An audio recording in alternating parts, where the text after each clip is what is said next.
افغان مہاجرین کے خلاف کریک ڈاؤن، 3,000 سے زائد ڈیپورٹ۔ مہاجر کیمپ مرحلہ وار بند کرنے کا عمل بھی شروع۔ افغان بارڈر ایک ماہ بعد جزوی طور پر کھولا گیا ہے۔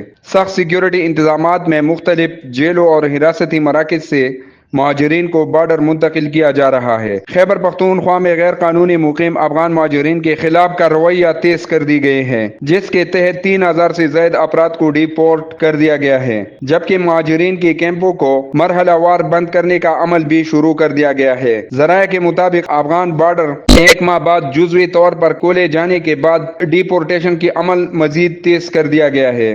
سیکیورٹی کے سخت انتظامات میں مختلف جیلوں اور حراستی مراکز سے مہاجرین کو بارڈر منتقل کیا جا رہا ہے۔ حکام نے بتایا کہ پہلے مرحلے میں 42 کیمپ بند کیے جا چکے ہیں، جبکہ دوسرے مرحلے میں مزید 9 کیمپ بند کیے جائیں گے۔